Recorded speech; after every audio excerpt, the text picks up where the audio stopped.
Hello students, Hindi की कक्षा में आपका स्वागत है। आइए आज हम 7वीं कक्षा के 20वें पाठ कर्मवीर के जीवन मूल्य और अनुमान और कल्पना के प्रश्न उत्तर लिखेंगे और याद करेंगे। तो इसका पहला प्रश्न है जीवन मूल्य का। संकट का चरण न गहते हैं, जो आ पड़ता सब सहते हैं। आपके जीवन में कभी कोई समस्या या संकट आया होगा, उसके बारे में बताते हुए समझाइए कि आपने इसका सामना कैसे किया। इसका उत्तर है, मेरे जीवन में ऐसी अनेक समस्याएं आई हैं, समस्याएं या संकट आया है जिसका सामना मैंने धैर्य के साथ किया है। उन समस्याओं से लड़ने के लिए मैंने अपने बड़ों के अनुभवों से लाभ उठाया है तथा समाधान मिल जाने तक डटा रहा। ठीक है। दूसरा प्रश्न है, मनुष्य के अंदर अनेक गुण छिपे हुए होते हैं। आप अपने जीवन को बेहतर बनाने के लिए किस प्रकार इन गुणों का उपयोग करेंगे। इसका उत्तर है, मनुष्य के अंदर सचमुच अनेक गुण छिपे हुए हैं।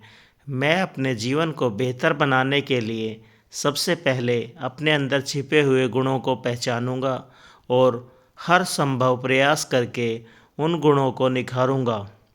उन गुणों में से जो सबसे श्रेष्ठ गुण होगा, उससे ही मैं अपने भावी जीवन को बेहतर बनाऊंगा। ठीक है। तो आइए अब अनुमान और कल्पना के प्रश्न उत्तर करते हैं। पहला प्रश्न है, यदि विश्व में एक भी व्यक्ति कर्मवीर और साहसी नहीं होता तो विश्व की शक्ल कैसी होती। इसका उत्तर है, यदि विश्व में एक भी व्यक्ति कर्मवीर और साहसी नहीं होता तो विश्व की शक्ल आज भी आदि युग वाली ही होती। जो आदि मानव का युग था ना, वैसी ही होती और हम आधुनिकता और तकनीक से वंचित रह जाते। दूसरा प्रश्न है, कविता के मूल भाव को ध्यान में रखते हुए बताइए कि इसका शीर्षक कर्मवीर क्यों रखा गया है।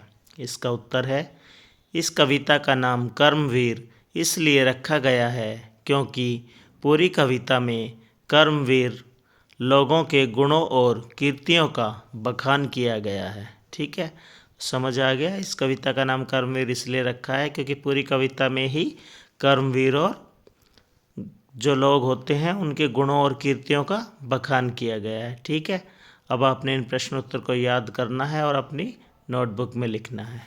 ठीक है, थैंक यू।